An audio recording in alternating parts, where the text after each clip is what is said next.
Assalamu alaikum wa rahmatullahi wa barakatuh, and welcome back to Questions and Answers. I'm your host for the next half an hour or so. I'm Jid Muhammad, and we will be taking your questions here in the studio at Iqra TV Bradford. We had a strange sort of a period of weather this morning.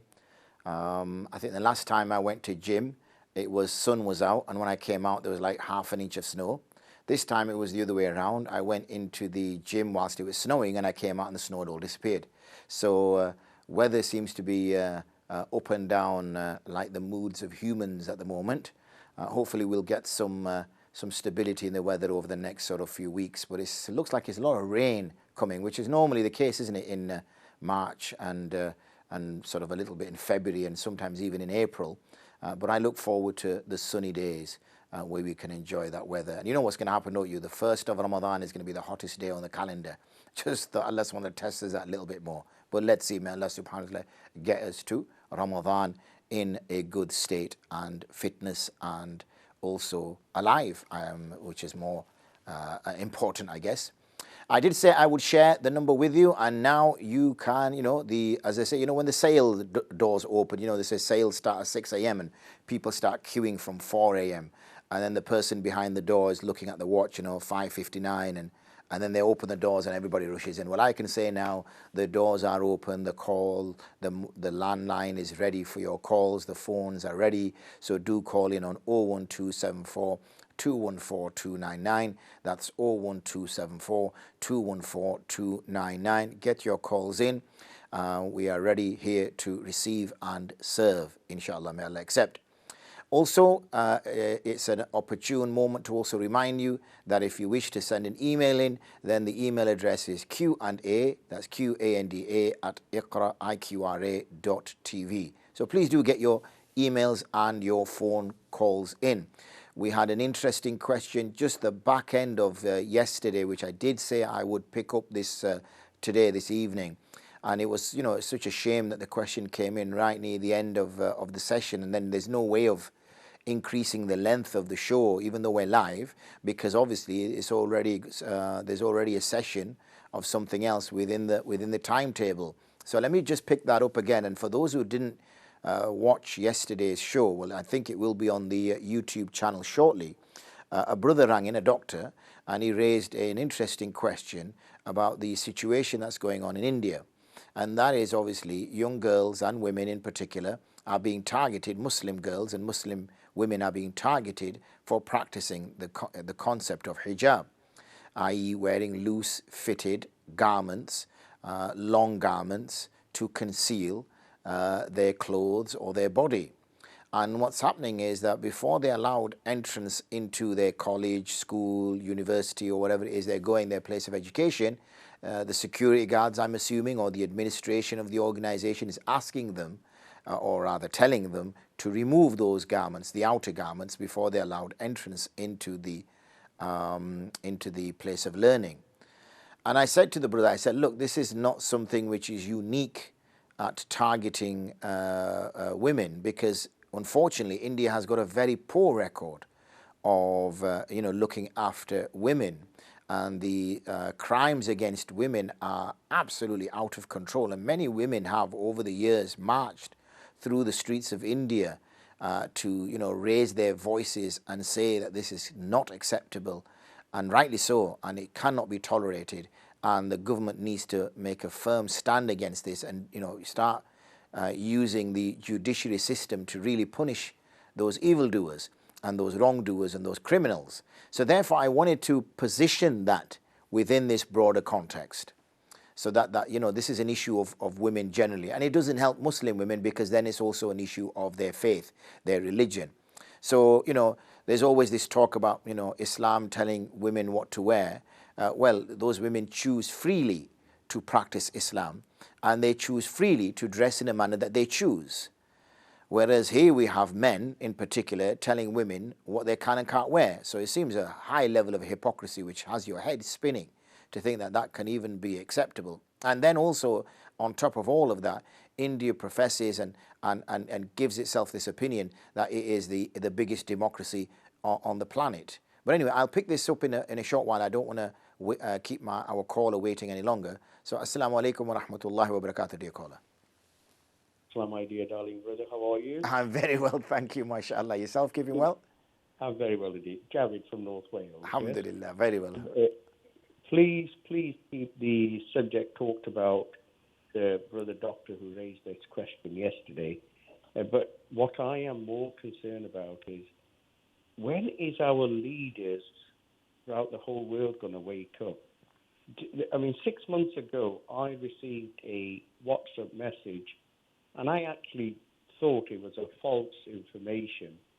In Saudi Arabia, what is going on? Because our holy cities are there, the Mecca and Medina, and as you are, mashallah, more aware than I am, I just want to enlighten your memory as well as my own. From Mecca to Jeddah, it is 24.5 miles. And I believe from the center of Mecca, from the Holy Haram, 25 miles diameter, I believe is known as the Holy Land. And I am getting concerned, and I think this is what's making us Muslim even more weaker.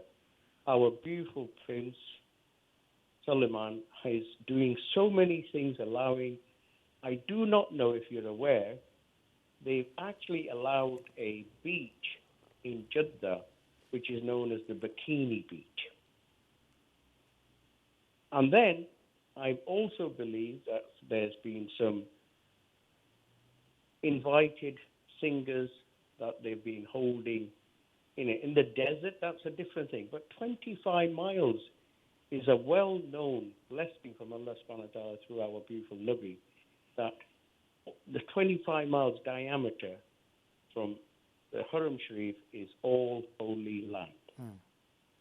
So, the doctor is right. And these Indians, these Chinese government, the Zionists, whoever you want to look at, in India, it's been going on for years. And what are our leaders doing? And please don't take it personally. And you, the knowledgeable people, if you do not lobby these governments and do not lobby these leaders, this is why the Israeli government is one of the biggest successful organization in the world, because they lobby every bloody government in the world. They lobby people in America. They lobby all our MPs in UK. You look at it. We are 1.7 billion Muslims all over the world. And I don't think so there's even 500,000. I haven't got my information correct. Forgive me if I'm wrong. There's 500,000 Hebrews in the world. I'd rather use the word Hebrew because there's a lot of lovely Jewish people. And mashallah, I've got a lot of friends who are Hebrews, and they are against what the Israeli and the Zionists are doing to our Palestinian sisters and brothers. But to go back to the doctor, he's 100% right. What are you, the scholars? When are you going to lobby our leaders? I mean, you look at our beautiful brother who has organized all this charity work all over the world. But we need to lobby our leaders for them to wake up. And our brother Suleiman in Saudi Arabia, I don't know what his gain is. I do not know what he wants to do to the religion. 6 months ago, as I said, I received information on WhatsApp. They want to decrease the lectures in the schools down to 1 hour, and they want to bring all the teaching of the Islam into 1 hour, and there are no more.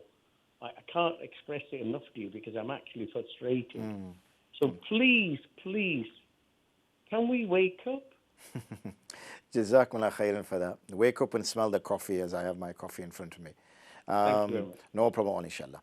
So in terms of addressing that point, which is on the back of the first caller that we had yesterday, and I carried on the discussion this evening as well. And so I understand his frustrations. And as a fellow Muslim, obviously, clearly, we all feel those frustrations. And, but there's also then that practical element or bringing some practicalism into our kind of approach as well. And, our brother did mention clearly of being more proactive in the sense of lobbying and using the vehicles and the medium that we have at our disposal to do that. But even then, we have, people who, Muslims at the highest station now, literally, sat at number 10 and sharing coffee and tea and conversation with our esteemed leader, Boris Johnson.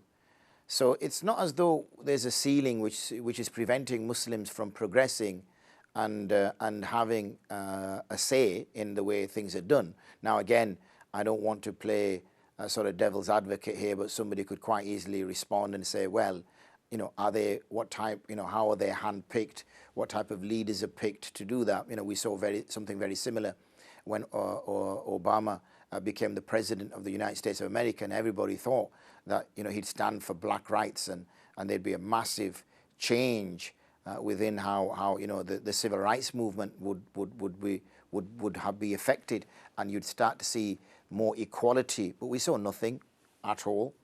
And when it came to killing more brown people outside of the United States of America, that did not change either with Obama's presidency.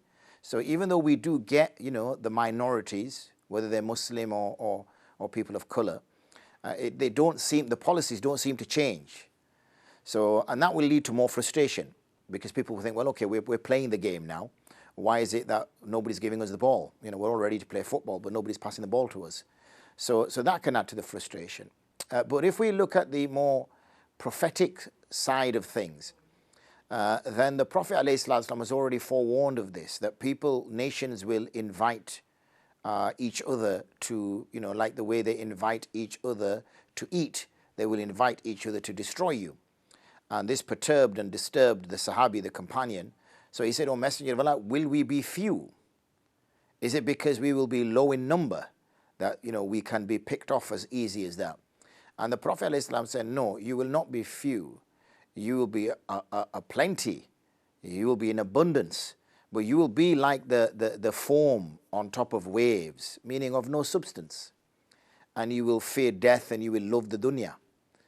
And those last 2 points, fear of death and the love, hubb ad-dunya, these are 2 things which will destroy any nation. And I'll pick this up if time permits, but there's a caller waiting. So, assalamu alaikum wa rahmatullahi wa barakatuh, dear caller.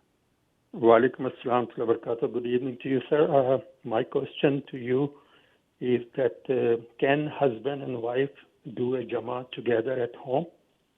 Jazakallah khair, my brother. And the second thing, is it compulsory or is not compulsory? Is it compulsory to do the Jama'ah? Yes. Okay. Jazakallah khair, my brother.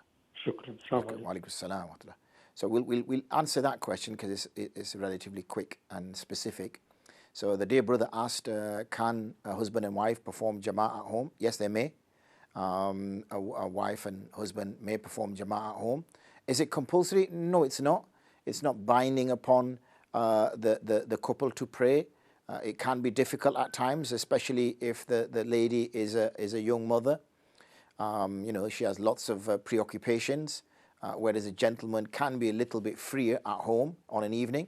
So it's not compulsory, but it's a good practice because our sisters, our mothers, our daughters, they don't get much of a chance of praying in Jama'ah. So what happens is that they learn their sabak, as we call it, as young girls. 5, 6, 7, 8 years old, 9 years old. And then they get taken out of maktab, even though, because they're getting close to baligh, but they're still attending state schools. And so, there's some kind of level of contradiction in there. And then they don't get a chance to reflect over their recitation at all. Because then from that day on, they pray on their own. So the speed of their movements, they're just going by their own speed. Their recitation, they're going by their own recitation. So if they do pray behind their husband, and he's obviously taking time when he goes into ruku, and when he comes up for qiyam, and when he goes into sajda, then she will also learn that pace of how long should I be in sajda, How long should I, come up for the qawma in between the two sajdas? How does Surah Fatiha sound? Whenever I work with adults who have not had any Islamic education when they left their maktabs, then when you hear their Surah Fatiha, it's like this, Alhamdulillah, Rabbil Ameen. You say, whoa, bro, slow it down. And they go, Alhamdulillah, and then they'll forget. They say, I can't do it slow. So what do you mean you can't do it slow? Anything you can do fast, you can do slow. But they can't, because it's just now one piece of memory. It's not that it's not like they understand the Arabic or they're reading the Arabic. It's like there's just a chunk of memory, like you'd memorize a word which like supercalifragilisticexpialidocious, a word which has no meaning whatsoever, but you just learn it in a clump way. But even then, you could slow that down, I guess. The point I'm trying to make is that people their recitation has just become faster and faster and faster and faster and faster until now Surah Fatiha, you don't even know if it's Surah Fatiha. And then even Atahiyyatullah salawatu wa tabiyyun. So, whoa, what is that? What are you saying? And says, say it slowly. And he can't say it. I can't say it slowly. Why? Because he can't break it down. So he has to literally learn it again. So when a woman is praying with her husband and she's listening to his recitation, obviously she can't listen to his Atahiyyat, but she can listen to his Surah Fatiha. She can listen to his Surah Ikhlas or any other surah that he's praying. Then as a consequence, she will also then think, oh, hold on a second here, maybe I need to go back and learn, get my tajweed sorted. So yeah, it's commendable, alhamdulillah. I think the reason why I say it's commendable is because if you have young children in the house, then, to make that jama'ah in the house, this is obviously if the husband can go to the masjid, he should go to the masjid, but some days he should pray at home. And when he does pray at home, then, he should get one of the lads to give adhan so that they learn about adhan. It's a nice way of letting people know in the house. So even if he's going to the masjid, he can still say to his son, okay, we're going to go to the masjid, son, but you give azan before we go. So he gives azan. So the ladies in the house know and the young boys in the house know that salah time has started. The boy gets practice.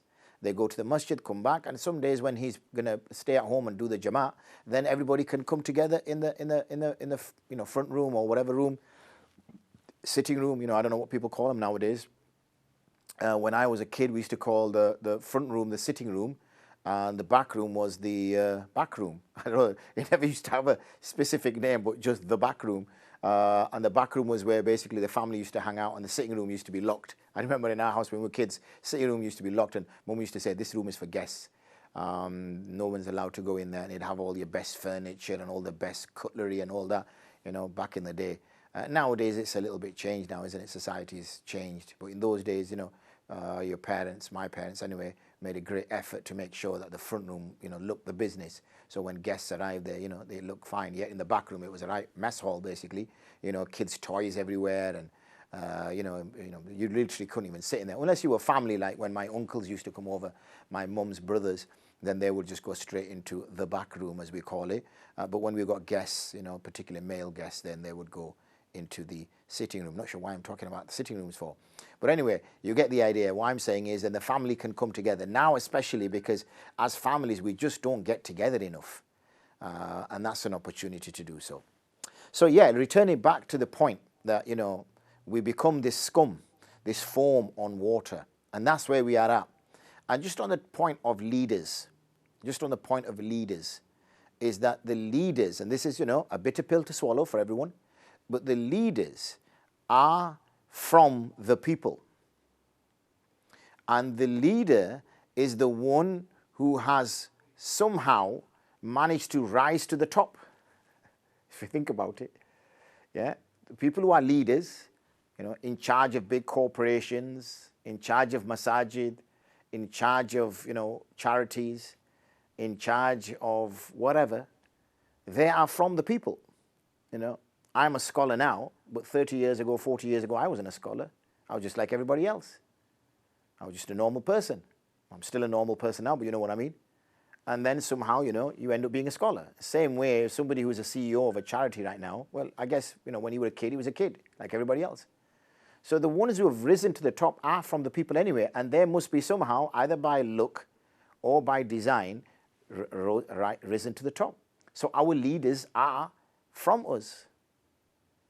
And Allah subhanahu wa ta'ala knows why He's put those leaders on there. I was just, reading something that there's another district which the Saudis are building at the moment. I know it's a little bit pie in the sky.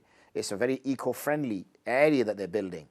And I think it's called Noom or something, N-O-M or N-U-E-M or something like that. And it's going to have its own judiciary. It's going to be outside of the kingdom of Saudi. It still belongs to Saudi because obviously it's on their land, but it will not apply the same laws. So you can see what's going to happen there. If it's already saying that it won't apply the same laws as the Saudi because it will be autonomous. It will be run by the kind of entrepreneurs. It will be run by very wealthy people. And they're building some, next there's going to be a street which is actually just one street, 100 miles long. Just got houses on it. It's not like areas. Just a long road with houses on it, and there's going to be a train on this road. That's it. There's going to be no cars at all. Just one train, and that train will get from one end to the other end in 20 minutes. So it'll be a very fast train. I don't know how often it will travel. Possibly 3 times an hour. And you just jump in, and obviously even if you want to go that way, you'll have to jump in to go that way first to go back that way. But the maximum it's going to take you is 25 minutes. And everything, and then then they're building this other area where there's going to be blocks, and everything is within walking distance. So again, there's no cars. There's going to be no cars in this area. So it'll be a block, and there'll be a place to eat. There'll be a school there. So each little block will have a park, a school, places to eat, places to shop, and that's it, and housing in one little block. So you won't need a car. So, and they're building this fancy thing on the lake. So, there's a lot going on. And as I said, what was of more interest was the fact that, this area is going to be outside of the legal system, judiciary of the Saudis. So, what do we do? I say this, and this is advice that's shared with us time and time again. Be the change you want to see. I cannot change the world. I can try.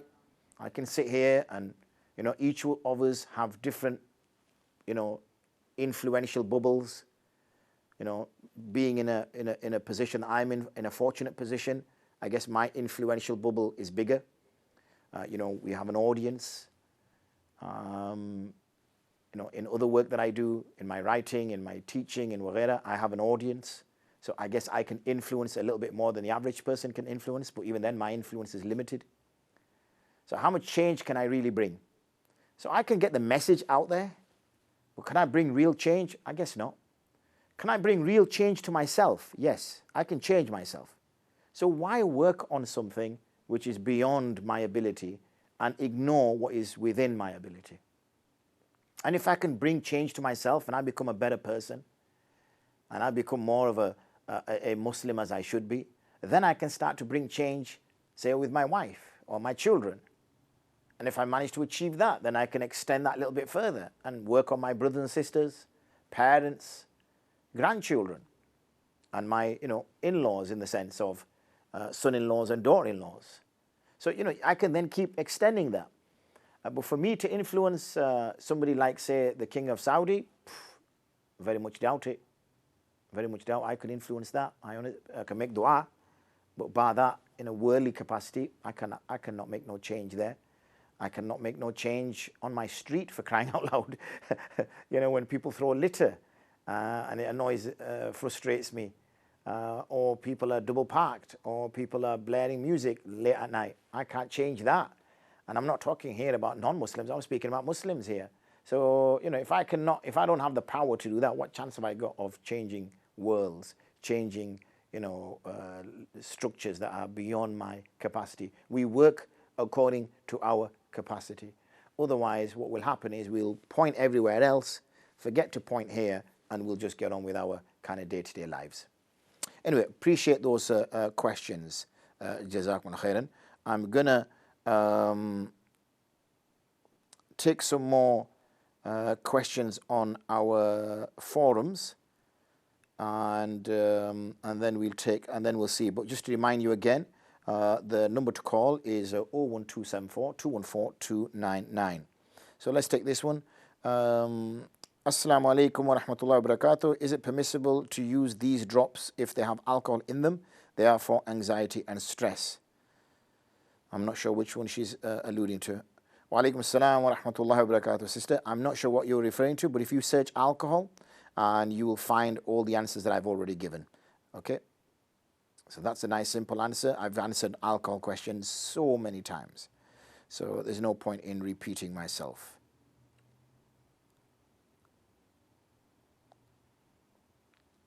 Okay. Assalamu alaikum wa rahmatullah. Pray this message finds you in the best of health and iman. Current restrictions in Saudi Arabia mean that when traveling to the Hijaz for Umrah, one has to book a slot for Umrah rather than just enter the Haram as before. We're planning on going at the end of Ramadan, inshallah. Our stay in Mecca and Medina will be limited to a few days in each place. We hope to go to Mecca first. Previously, we would have made Niyyah on the plane with Ihram and proceeded with Umrah. If we do the same now, we hope to be able to get a slot for whilst we're in Mecca, but if this doesn't work out, we may be still in Ihram until we have to leave. Would it be better to visit with the intention of visiting the Haram in Mecca, and then when we get our slot, go to Masjid Aisha and do Niyyah for Ihram there? Now, this is a recent development that's happened, and this has happened as a result of the COVID restrictions. So let me let's reply back to this one. Wa alaikum assalam wa rahmatullahi wa barakatuh. Alhamdulillah, all is well. Good to hear from you and pray the same for you. In terms of these slots and these restrictions that are there, then I spoke to an alim who is traveling literally yesterday or the day before, and what he tells me is that what he's going to do in the worst case scenario is he's going to arrive in Jeddah without ihram, and then he's going to make his way to Taif and a place called Qarn al-Manazil, because Taif is a miqat, Masjid Aisha is not a miqat. So when he arrives there, he will go into ihram there. Now the fact that he obviously went past the miqat at Jeddah and then he went back out and came in again will wipe the dam out from the first one. So that should be a valid way of doing so.